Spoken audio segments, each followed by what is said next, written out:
In this lecture we will be dealing with thermodynamics.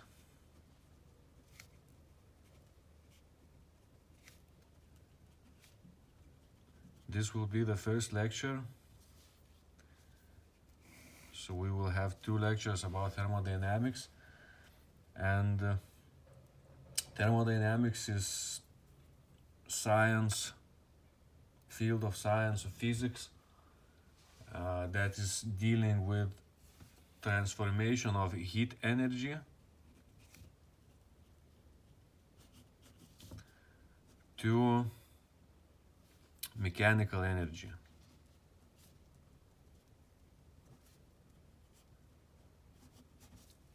Heat energy is associated to, it's usually termed random energy because it's associated to random motion of particles, of molecules, and mechanical energy is, as you know from lectures of mechanics, that it is organized motion. So it means that the whole body, the whole object is moving to one or the other side, or is standing still, while molecules, let's say the bodies, let's imagine this a box. The box is moving to the right here, all the box with all of its molecules inside. But if we imagine this box having a lot of molecules, filled with molecules, it could be air. So these molecules are moving randomly to all directions. So this is associated to random energy.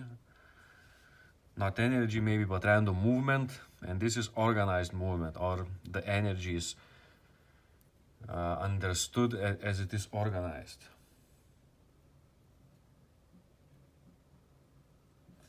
So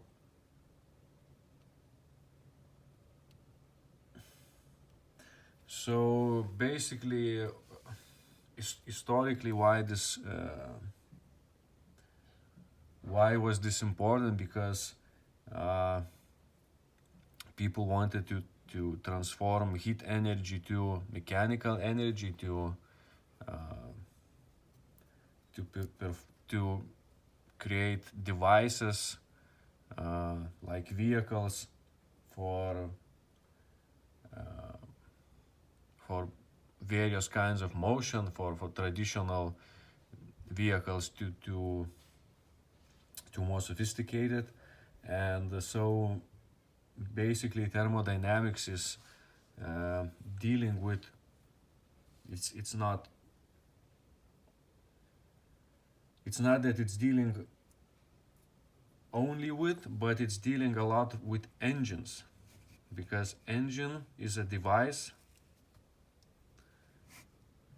which transforms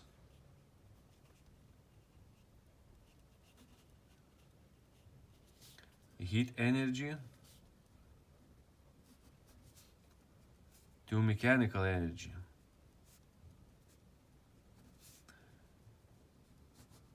And thermodynamics is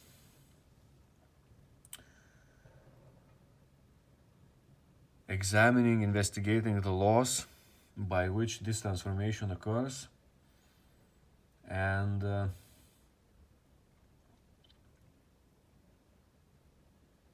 as you know, combustion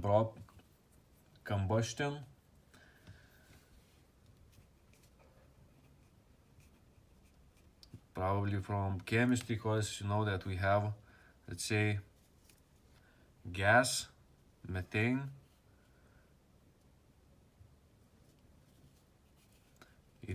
It can go into a chemical reaction with oxygen, and it forms CO2 plus 2 molecules of water. Here has to be 2. So this needs some kind of push. It needs temperature to start. So this is combustion reaction when we say that gas, methane, it burns, it's oxidized by oxygen, and CO2 and water are produced, and we get some amount of heat energy. And basically this heat energy is turned into what? It's turned into kinetic energy of this gas.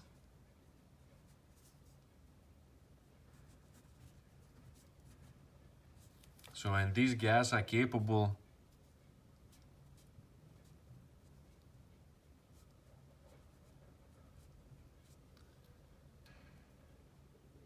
so let's say kinetic energy which is capable to do work,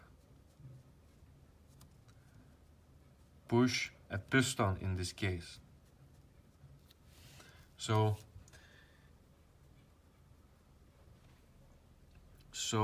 if you have car cylinder, it's better if you don't know these basic things to check how engines work on YouTube. Very simple engine. So this would be a cylinder called cylinder. Imagine that it's some kind of, it's filled with some kind of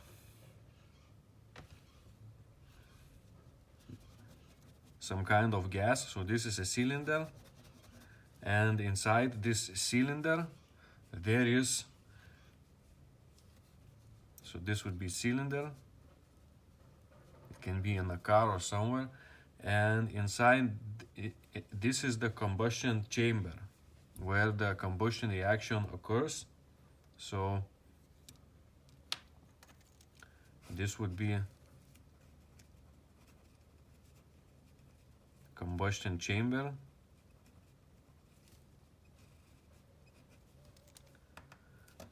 and this is where the reaction occurs. So we can draw, this would be a piston, so this is capable to move, this is piston, so it is capable to move up and down, so it can move up or it can move down. So when another thing here, it is the connecting rod. So this connecting rod is connected to the, it is connected to the crankshaft, and I don't know how to draw it nicely, but just imagine, you can look it on YouTube how it really looks. So this is connected to the crankshaft, and crankshaft is, let's imagine, is connected to through the transmission with wheels of the car. Let's imagine this very simple situation. So it's connected with wheels. It's very primitive drawing and primitive association, but imagine here that gasoline is burnable, and just it burns, it's a liquid, another it has more constituents than just this, and more constituents, but it can go combustion reaction. So when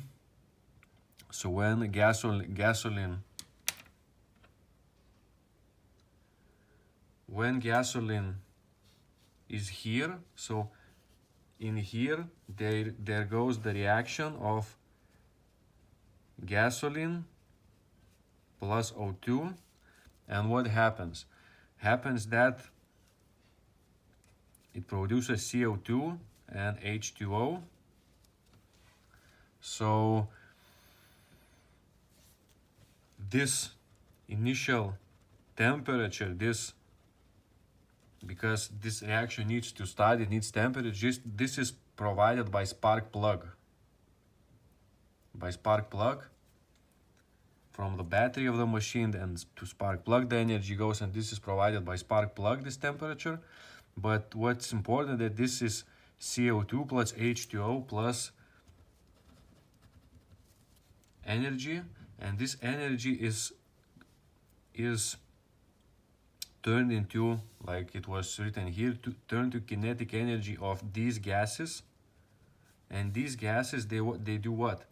There are a lot of molecules of these gases, and they push to random directions. Some push to the inner part of the cylinder, some push here, some push to the piston. And what happens, because these molecules, they strike with high velocities, very high kinetic energy, so they push this piston down, and this piston goes down. When this piston goes down, it through the connecting rod, it turns the crankshaft, and the crankshaft turns wheels. So that's what happens. Then these products, these gases that gave their kinetic energy are removed. Piston goes up, and then again gases are injected again. They undergo combustion, and then it keeps turning. So this is how the engine in the car works.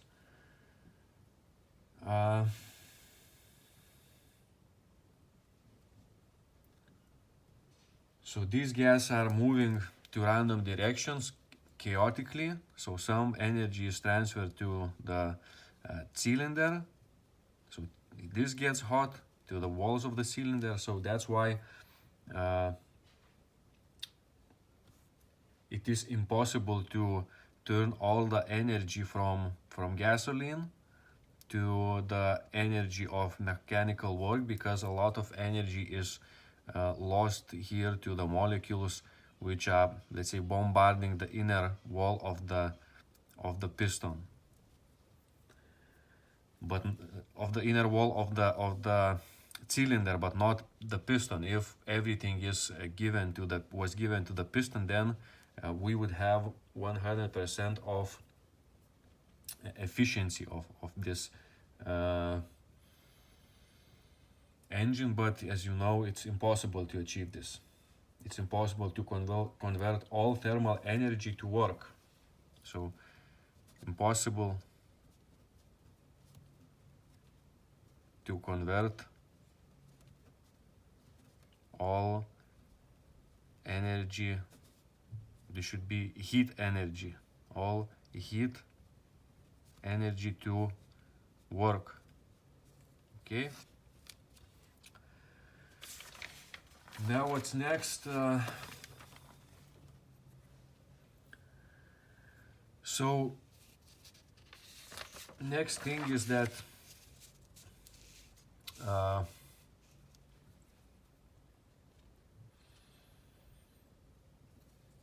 when we are dealing with gas, so there is a lot of gas molecules, so we don't know all their kinetic energy, all of them. It would be impossible to determine. So internal energy and temperature.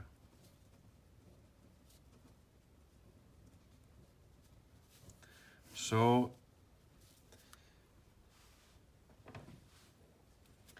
if we have a box and we have a lot of molecules in this box, they are moving. So you can imagine that there are there are enormous molecules here. So enormous amount of molecules is here.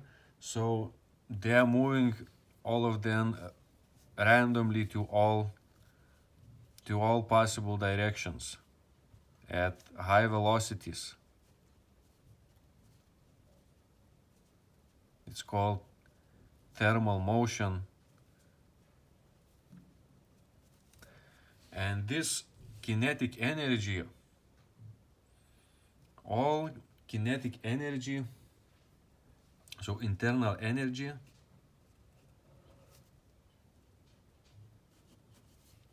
is the sum of all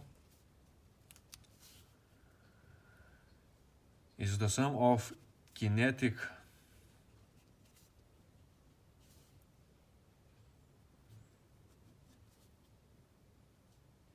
energies of all the molecules in this box. So internal energy of this object, of this box, is the sum of kinetic energies of all the molecules in this box. So it means that internal energy is U, capital U. So it is internal energy. And so U, internal energy, let's write down. And it is the sum of kinetic energy of the first molecule, kinetic energy of the second molecule, kinetic energy of the third molecule, and so on. So kinetic energy of the molecule number n, let's say. And it would be what? It would be kinetic energy total. But we don't know, because if we have 1 mole of molecules, so what is 1 mole? 1 mole would be 6 times molecules. So 1 mole molecules. If we have, let's imagine this number of molecules.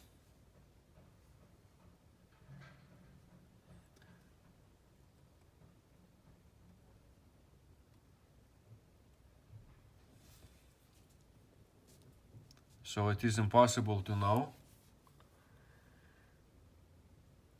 their directions and their velocity. They're just simply their velocities. Direction probably is not what we are interested now. So 1 mole molecules, so would be this number.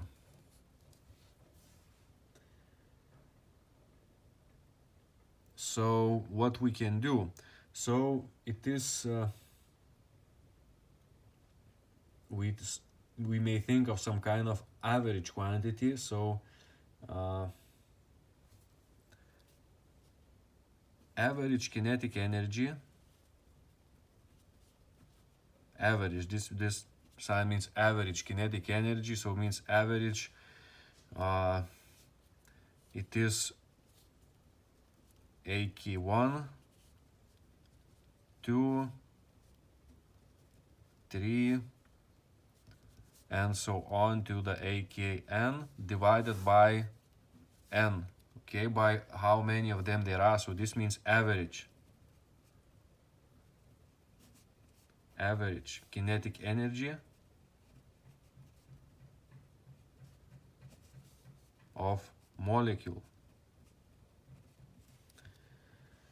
So this is, so you can write this in terms of if all the molecules have the same mass, mv1 divided by 2 plus mv2 divided by 2 plus mv3 divided by 2 plus mvn divided by 2.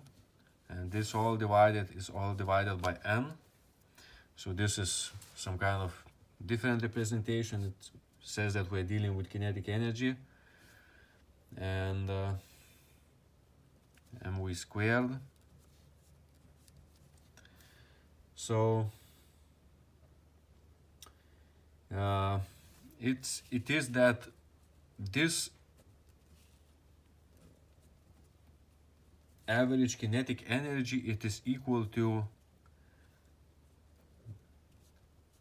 proportional to the temperature. So this can be derived in advanced physics course, thermodynamics. If we had a semester for thermodynamics, we would derive that. So what it says that because we don't know all the velocities of these molecules, so we need some other measure of this kinetic energy, which contributes to total energy and to internal energy. So this indirect is another synonym, implicit or indirect quantity is temperature. So temperature, this is coefficient. This coefficient is called Boltzmann coefficient. So Boltzmann constant, this is only the another is simply just a number, and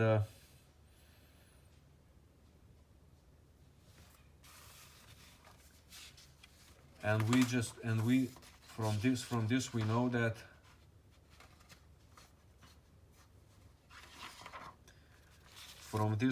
that how to calculate average kinetic energy.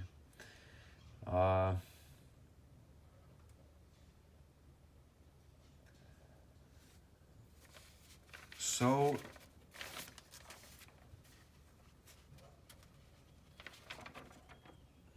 if we know that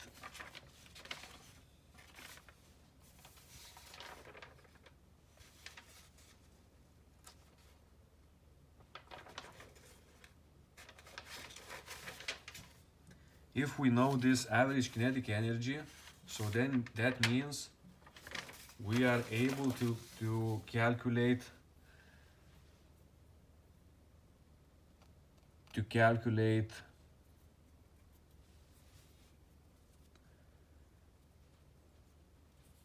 internal energy. So how to calculate internal energy?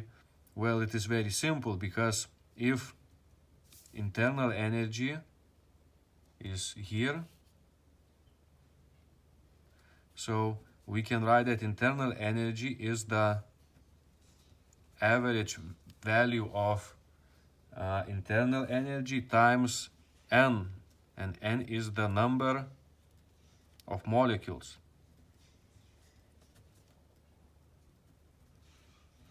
So if we know the average kinetic energy that, let's say, each molecule has, so it's average made from all the molecules, some may have higher energy, some lower, but if it's average and we know the number, so it is like this calculated. So this is internal energy, so these are two connected, yes.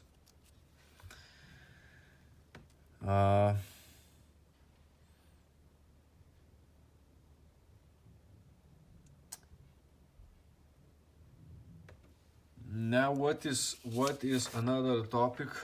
What is heat and work?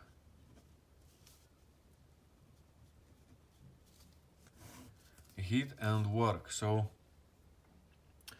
heat is the energy that flows from one part of the object to another because of the difference in temperature. So you, of course, you don't need to know these equations, but I'm telling that the amount of heat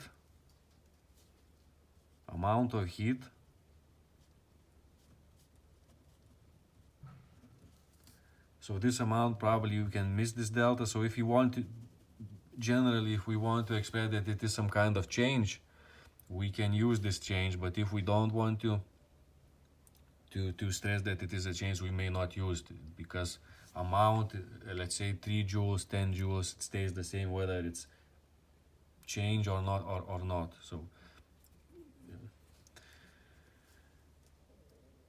So it is, if we are very strict, then we use changes maybe. So this would be thermal conductivity coefficient, and this would be T2 minus T1. So difference in temperature. This would be surface area, this would be time, and this would be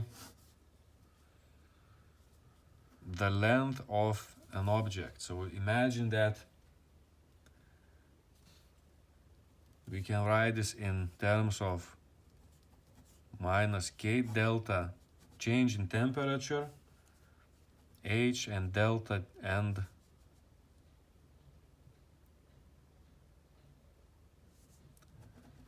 this is surface area and time. Let's write like this maybe.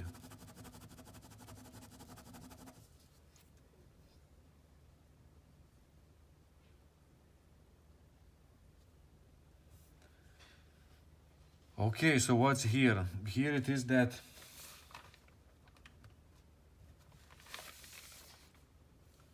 it's the surface area. So the amount of heat, let's say we have some kind of object, it can be some kind of metal pipe. So a cylinder, we can imagine some metal cylinder, so it is T1, T2. It has the surface area of A, it has the length of H. A is surface area. And if there is a difference in temperature, let's say it is 100 degrees Celsius, it is 10 degrees Celsius, heat flows from this part to this part. Heat always flows from higher temperature to less temperature, lower temperature. And you can see that delta T is here, difference in temperature. So the driving force, you know what the force is. Force here is not a force, but the driving force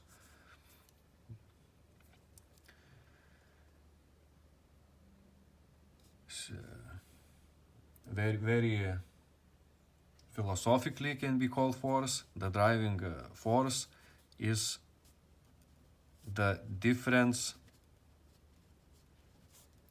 in temperature. If there is difference in temperature, the force, then the heat flows.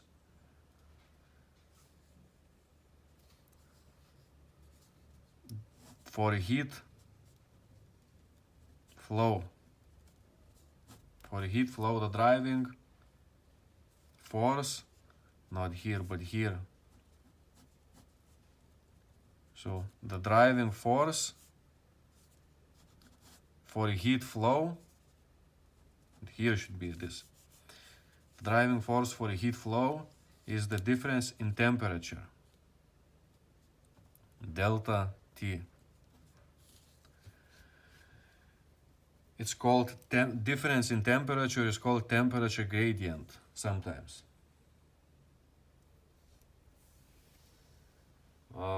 Now when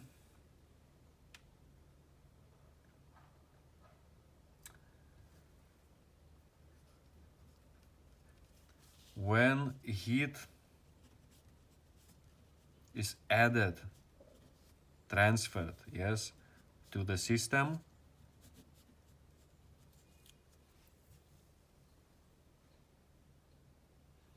When heat is transferred or added to the system,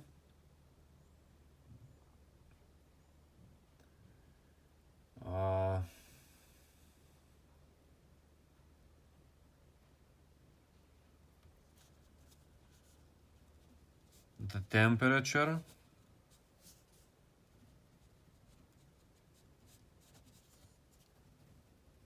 of that system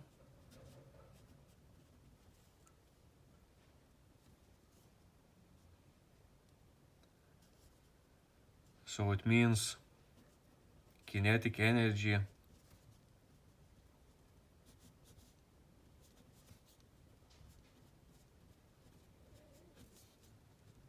of molecules increases.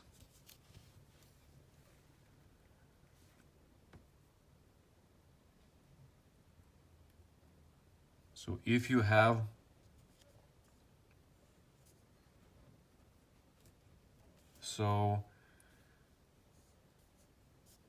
another statement, how to increase internal energy of the system. This would be two statements, how to increase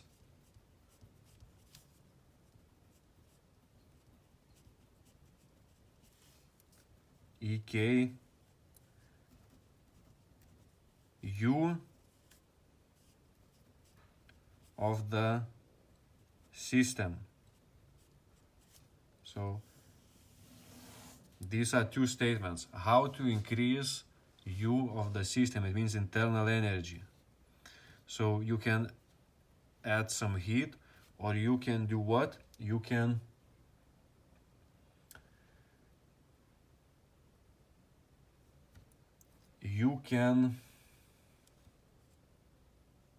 do work on the system.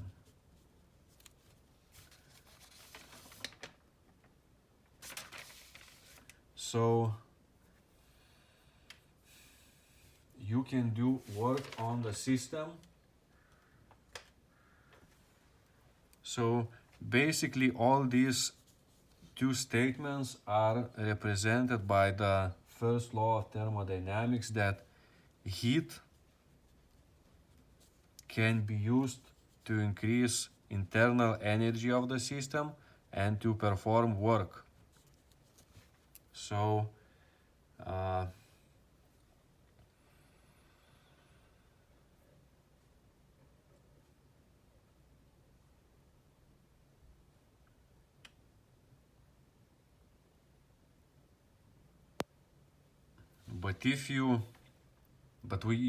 but later we will talk about this. But if you rearrange this equation, you can write that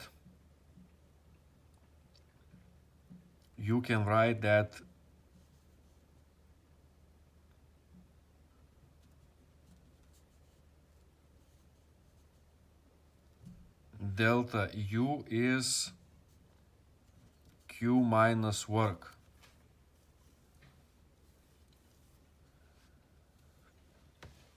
And this tells that if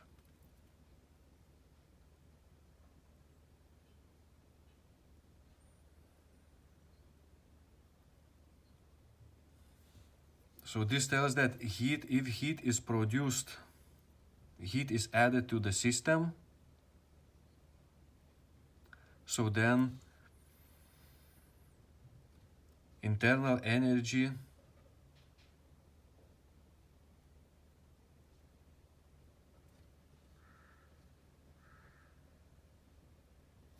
so U increases, we can write here, so U increases,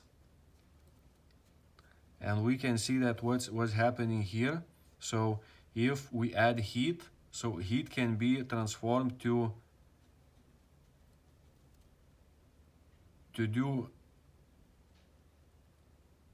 increase internal energy and to perform work. So, and if we do work maybe here we can write increase or change. And if the system, if we do work on the system, so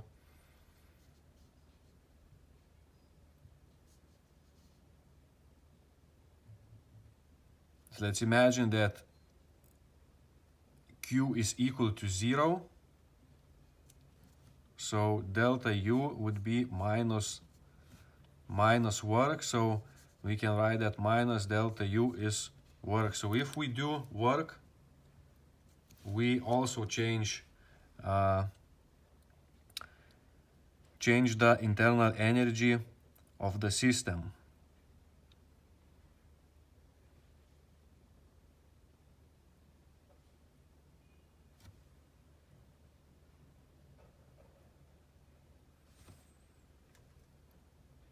Now, we will be dealing with this thing a little bit later when we will talk about conservation laws.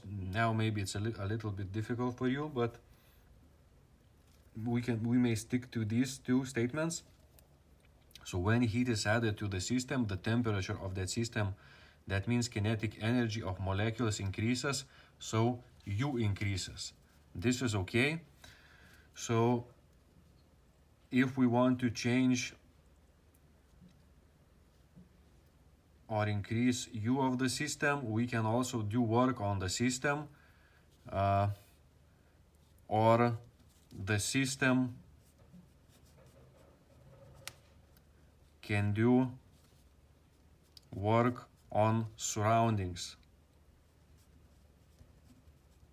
So basically these two laws are these two assumptions are presented when we are with example of gas container. So imagine that you have container of gas. So this is usually a piston. It can move up and down. So if you have gas here, so if you add some heat to the system, Q, so what happens? They gain kinetic energy, start to move to random directions. Some hit this piston, and what does this piston? And this piston moves up. This piston moves up, or if it is, it would move up, or if it is fixed, like here, so then if this piston does work, moves up, so it means does work, so then this heat is transformed to work to this kinetic energy of heat is transformed to the kinetic energy of the piston. But if this piston is immobilized, so then this kinetic energy, then work is equal to 0 in this, would be equal to 0 in this equation. And all this kinetic energy is accumulated into the system. So if the piston is not moving, then these molecules start bombarding the walls, they get temperature increases and internal energy increases. Now, what happens if let's say we have molecules here? If the piston here moves, this energy is lost to kinetic energy is lost to this heat is lost to work. So it means basically if you supply this heat here, what happens? You increase internal energy of the system because molecules temperature increases of them, they start moving everywhere and they perform work, they push this piston up. Of course, all of these molecules don't push this piston up, so that means that some of them perform work, some of them just start moving. So it means that some of this kinetic energy stays as internal energy and another is produced to perform work. So this is what this basically this law is saying. So, but to heat, if this piston doesn't move, then work is equal to 0 and Q is equal to delta U, internal energy. But now another this assumption, how to show this. So if you push down this piston, push down, you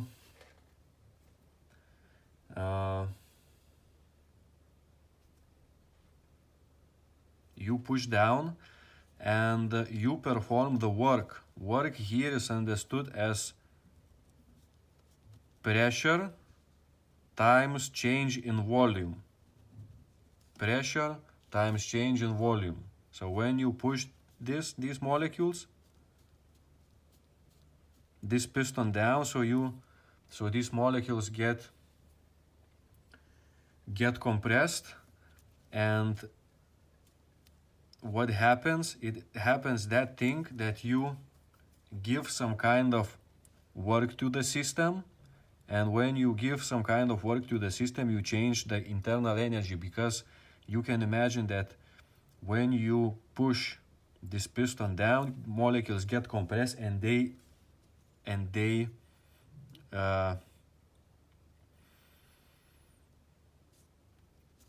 their kinetic motion is increased because they get a push. So, and temperature increases, so it means that compressed gas, they heat up, so it means temperature increases. So T rises of compressed gas. Compressed gas. So if you do work on a system, you can change its internal energy. This is sign is important if work is done on a system or the system does work. So here we will discuss when we talk about conservation laws. So, but small presentation is given here for you.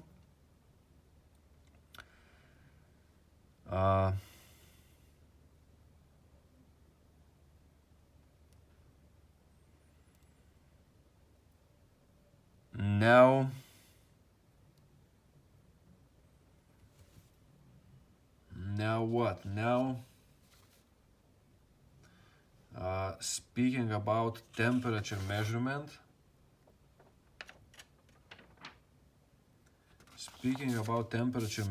So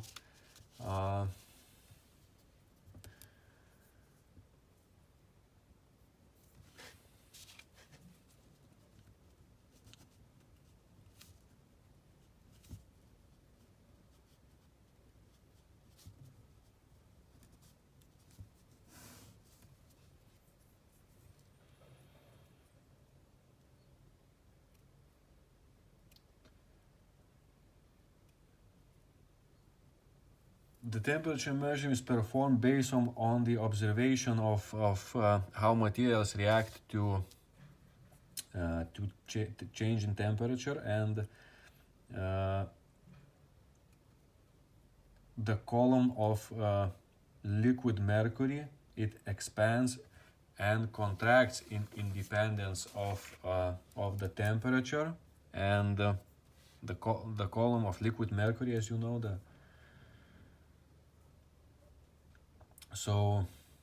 and by associating particular lengths of this column of mercury to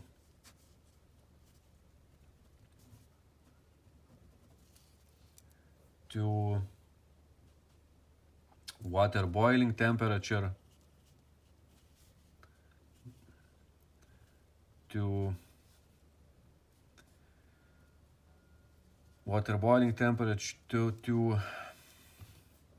water freezing temperature, we were able to make temperature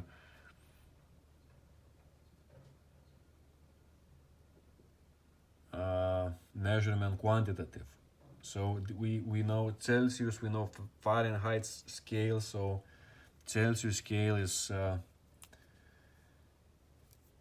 Celsius scale.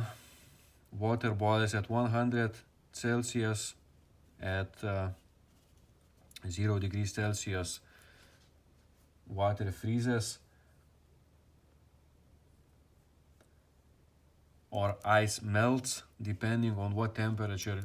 We will talk later, depending on the amount of energy. But basically, it's water freezing temperature. And this has Celsius scale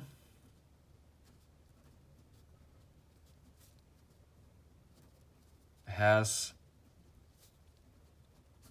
negative values. Now scientific temperature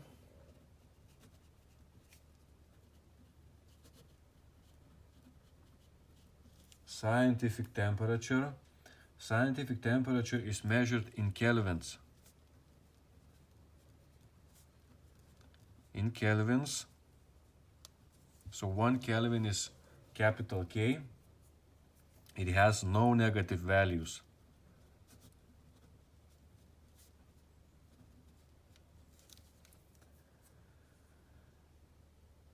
The smallest possible degree is 0 kelvins. Lowest possible is 0K. 0K, not OK, but 0K. You can remember as OK, okay? Because at 0, it is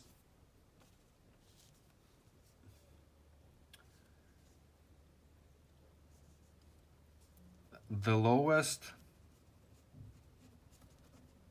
possible temperature is minus 273.15 Celsius, because here it is derived theoretically and practically scientists are achieving this value very close. So this is where the pressure of all cooled gas reaches 0. So this is the lowest possible temperature, and this temperature is equal to 0 kelvins. So in order to, when you do calculations, any scientific calculation, you know that you need to transform temperature in Celsius to temperature in kelvins using these equations anywhere. This is anywhere you do calculations, you transform it anywhere. In laboratory works, in university, everywhere where you use temperature, in chemistry, everywhere, transform Celsius to kelvins.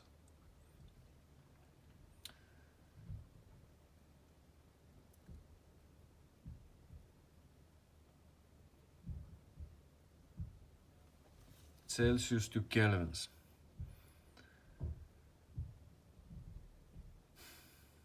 Okay, now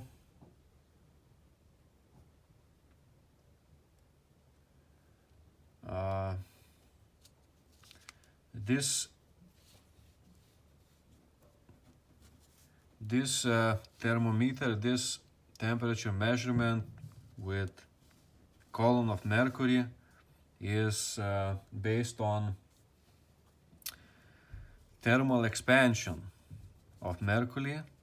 But what is important, that one of the thermal effects, you can in the concept you can read to more thermal effects, but this is based on thermal expansion of mercury. So, but a lot of materials, practically all the materials expand in when they are heated, especially metals. So metals, we will do laboratory work where we will have a metal rod, and we will measure how this metal rod expands. So we will have the metal rod will be of length L, and it will expand according to the equation delta L alpha L delta T. You don't need to know these equations. So this is initial length, this is length, initial length, this is change in temperature, this is change in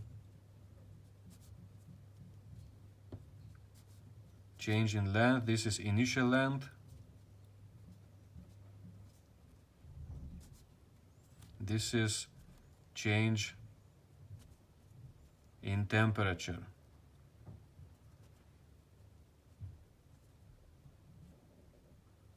Change in temperature.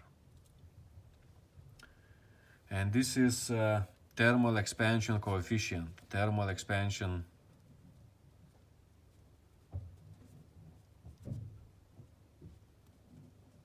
coefficient.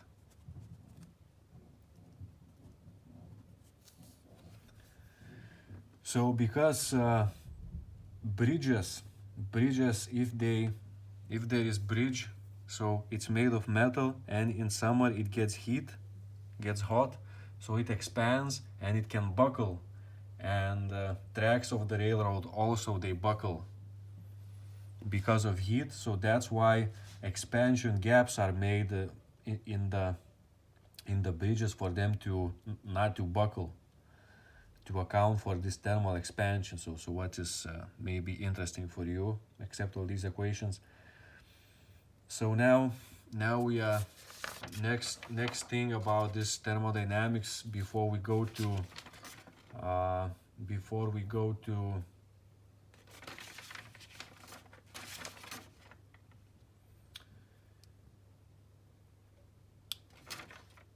conservation laws is it is heat transfer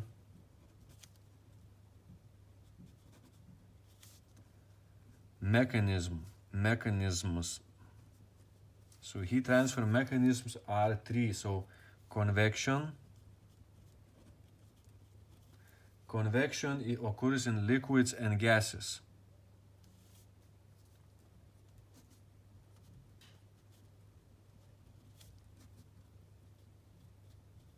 So convection involves bulk, so it means in fluids, only in fluids, involves bulk movement. So it means that molecules of it, this heat is transferred with the flow of molecules. So involves bulk movement, that it means that heat is transferred together with the motion of molecules. If we are heating a pot of water, so the molecules here get hot and they go up, and these are molecules that have, maybe let's make these are hot molecules, hot water. So these molecules get hot and they move up where there are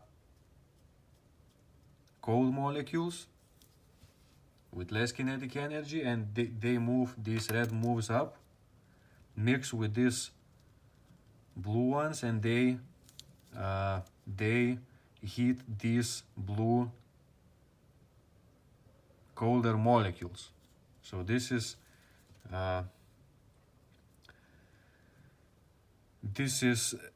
convection with when the bulk movement occurs, and these colder molecules, so these colder molecules get hot, and these hot molecules, they cool down, and some of those cold molecules, they go down here and they get hot, and that's how all the volume of this pot becomes hot because of this mixing. So this is convection. Another thing is conduction.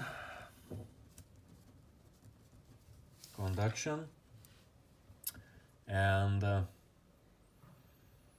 occurs in solids, liquids, and gases, but is major form of heat transfer in solids.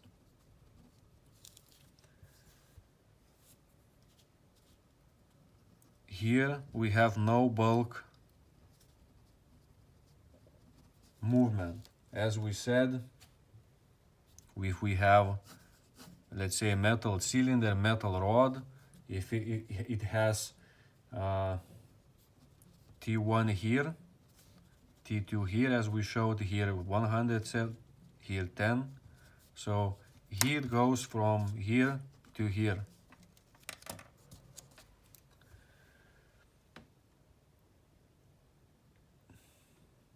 So we wrote the equation.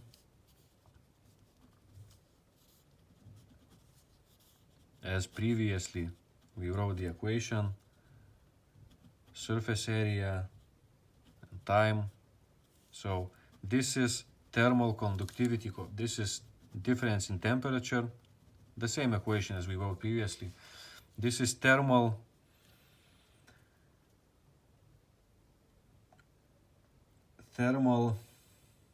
conductivity coefficient.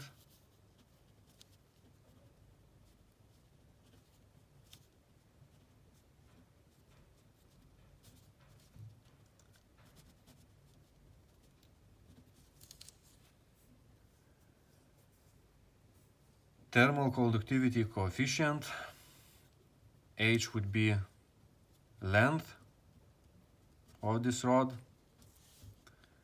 Delta T is difference in temperature, T2 minus T1, difference in temperature. This is surface area, and T is time. So thermal conductivity coefficient is high for heat conductors. Metals are good heat conductors. Low for heat insulators. We will do laboratory work similar to this. So heat insulators are wood, plastic, and good conductors are metals. So another form of heat conduction is radiation. So heat absorption or emission by electromagnetic waves. We will deal with this electromagnetic wave. Yes, we will talk about this during electromagnetism. Electromagnetic waves. So every object that has temperature above 0 kelvins is radiating electromagnetic waves, emitting electromagnetic waves.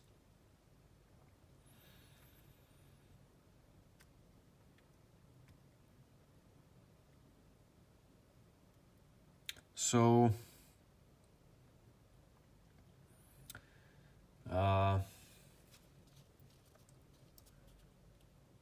possible it occurs in empty space. For these two to occur, we need contact. Something is in contact with something. Here we have contact between heat flows from one to another. Here with bulk, heat flows with bulk movement. But here objects in empty space can cool down by emitting electromagnetic waves. So objects in empty space, they cool down by emitting electromagnetic waves. So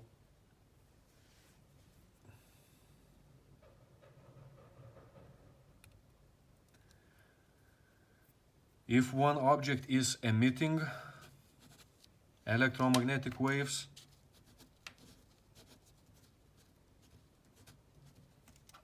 another object can absorb these electromagnetic waves.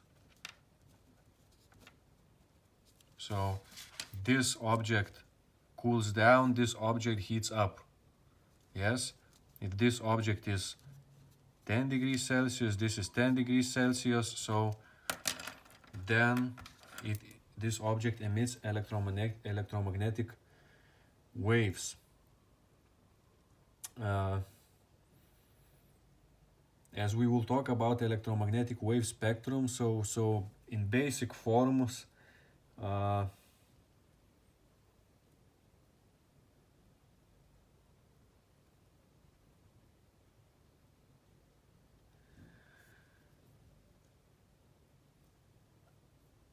so we will be talking about spectrum of electromagnetic waves later in optics. So basically what you need to know is that electromagnetic waves are infrared waves, they can be radio waves, microwaves, infrared waves, visible light, ultraviolet light, X-rays, gamma rays. So these are basically all of them.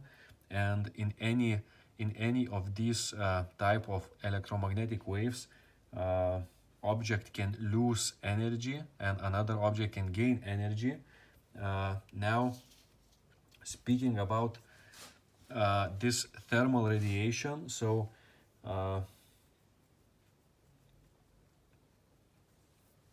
speaking about these thermal radiations, objects emit thermal radiation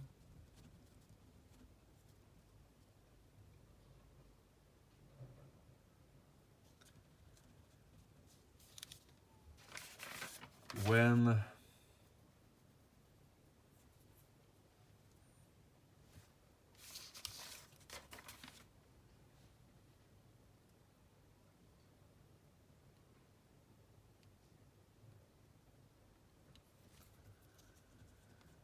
they have normal color. This normal means that if this object is in normal conditions and it has the temperature more than 0 kelvins, and let's say in the surroundings we have temperature 25 degrees Celsius, so this would be temperature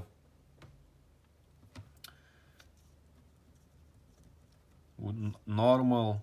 So we would add 25 degrees Celsius plus, we can lose this thing, 25 plus 273.15, so we would have 298.15 kelvins. So basically,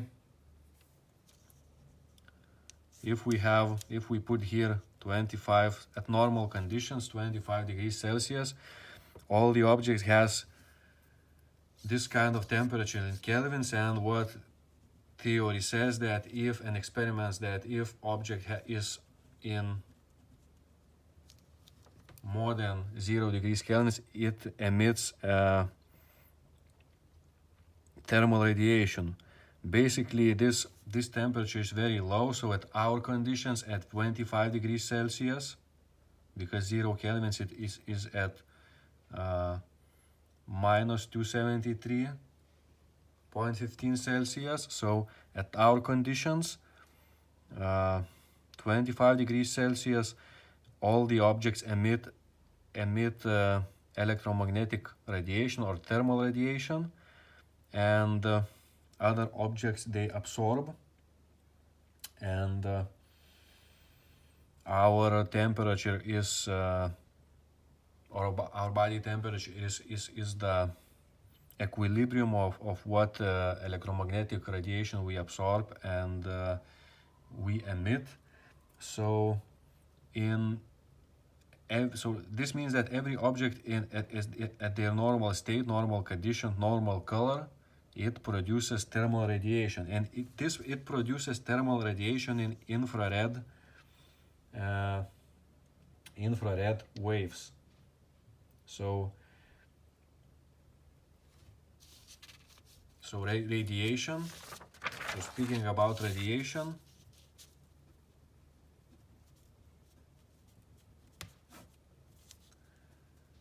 all objects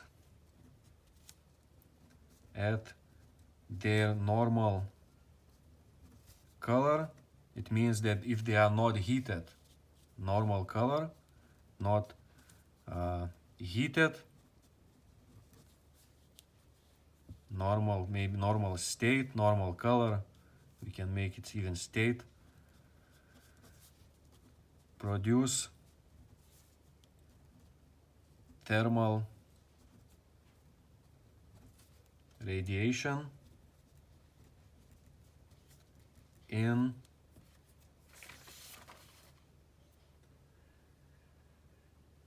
infrared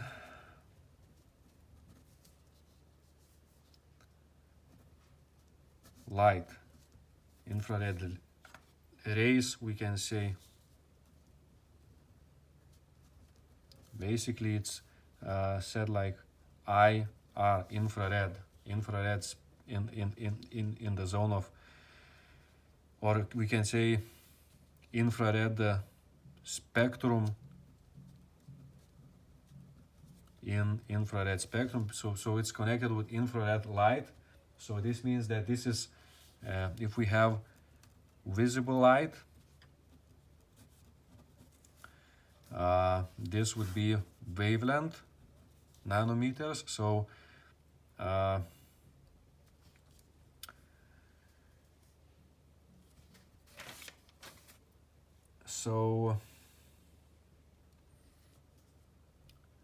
red would be here, 700 nanometers. This would be red color.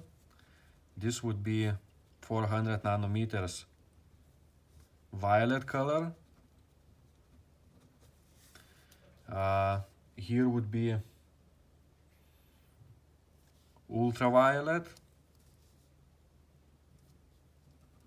UV.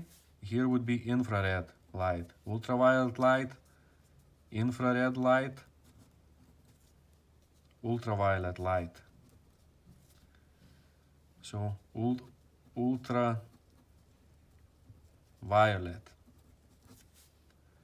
Here would be infrared,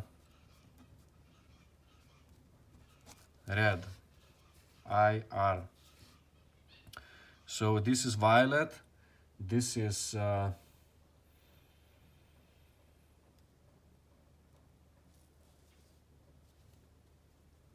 then goes blue, then goes yellow, then goes here orange. We can imagine like this. I don't remember all these nanometers here, but you don't need to remember also. But this is the range. So let's say like this, infrared goes here, higher wavelengths. If wavelength increases, then less energy. So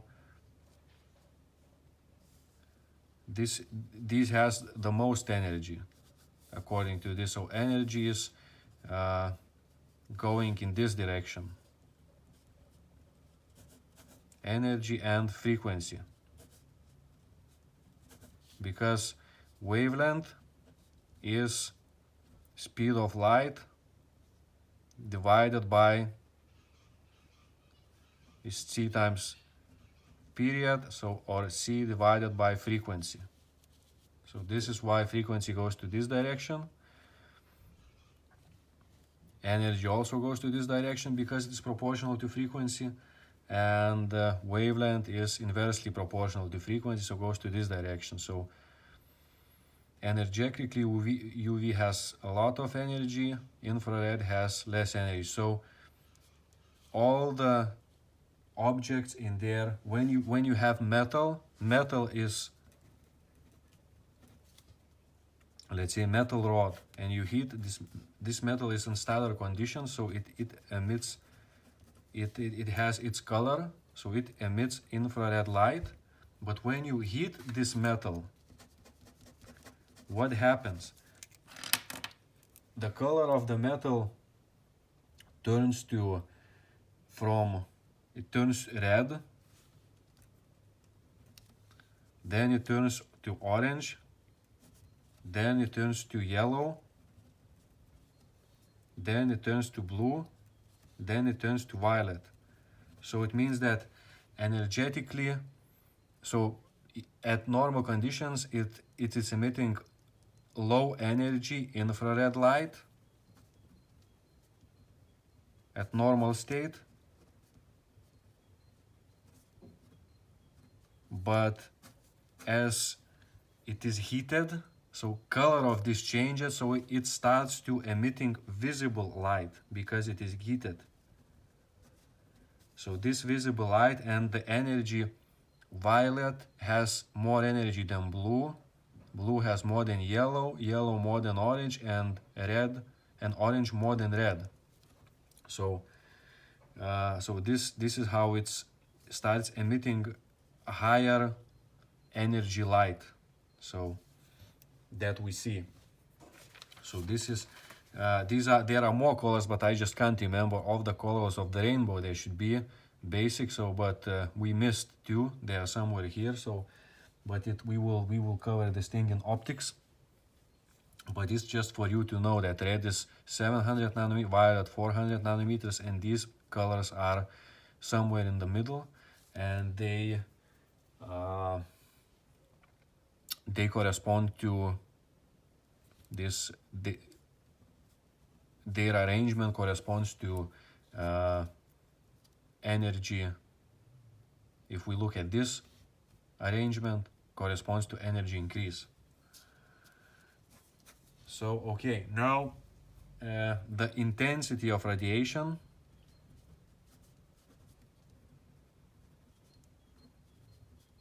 Intensity of radiation is proportional, let's say intensity of radiation, we can write down as I. Intensity of radiation is proportional to, this means it is proportional to temperature to the fourth power. Intensity of radiation, so it means that it's proportional. So if we want to write the equations, we can write that intensity of radiation is two constants, T to the fourth power.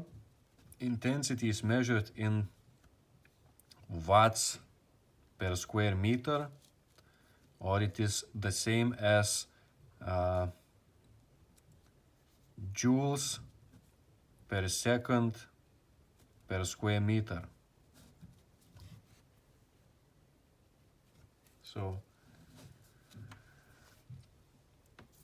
this is called, this is just constant.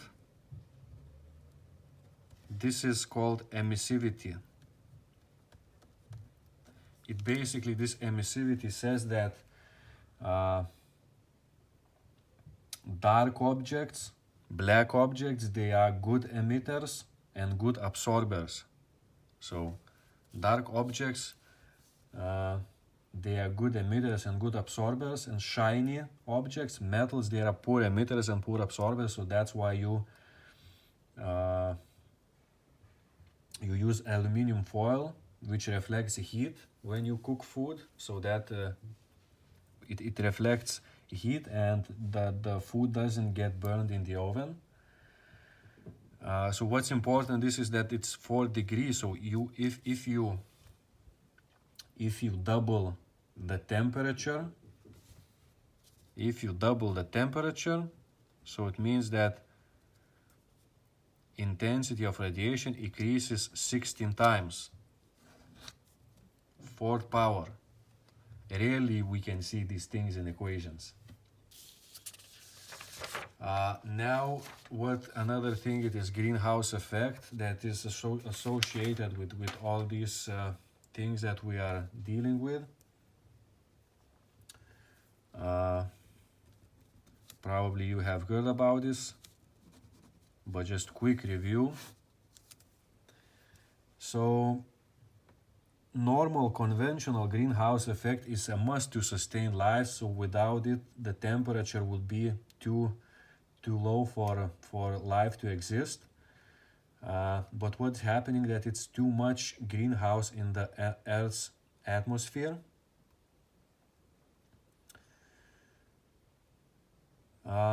So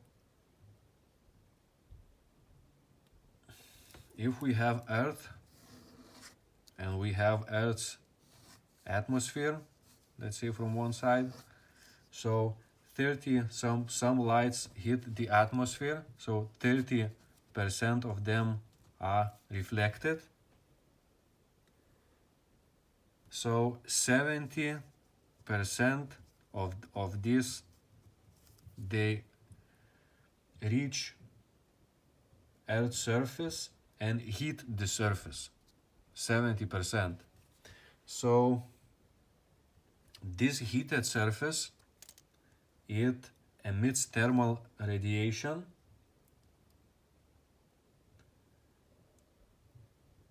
mostly this thermal radiation is in infrared light, so it emits infrared radiation, heated surface. Heated surface absorbs visible light and emits infrared radiation. So this infrared radiation is absorbed by H2O gas, so vapor, water vapor, CO2, CH4, NO, and O3. This is ozone. So these are greenhouse gases. So these gases, they absorb infrared radiation and emit to all possible directions. So it means they absorb and emit. So it means that this absorbed light, it is emitted there. So a lot of this absorbed light by these molecules, it comes back again, comes back to this Earth's surface and heats it again. So it means that this infrared that was emitted from Earth's surface, it was absorbed by these molecules and emitted to all directions, and between all these directions it went back to this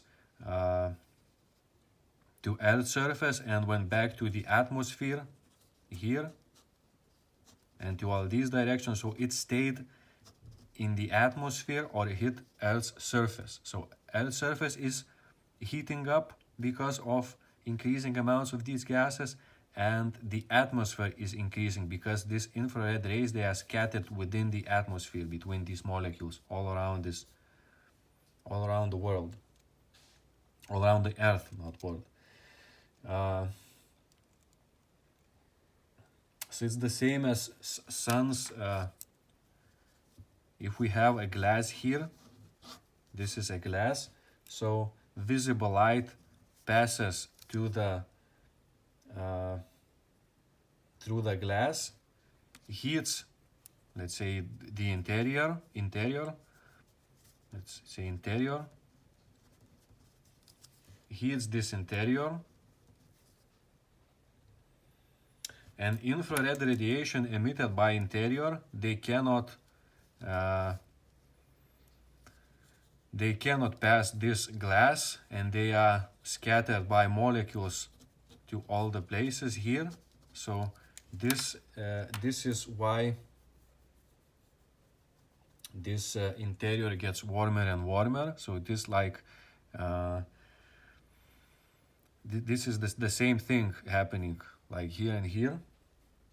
And the main problem is that the amounts of these gases is increasing. So this is natural greenhouse effect. This is greenhouse effect that you use for that people use in greenhouses to increase the temperature for vegetables to grow. And problem is that because of use of fossil fuel for combustion, the concentration of this gas increases, and more of infrared radiation is trapped within this atmosphere, and they cannot escape to the space. So that's why atmosphere is increasing, water temperature is increasing, glaciers are melting because of climate change. Rain and snow patterns might change, more droughts, wilder weather, and some other things. So in order to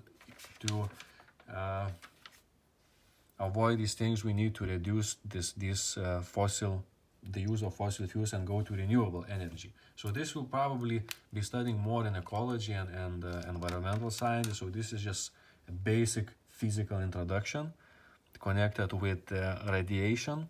So, and that is it for this lecture, and we will meet again later, okay?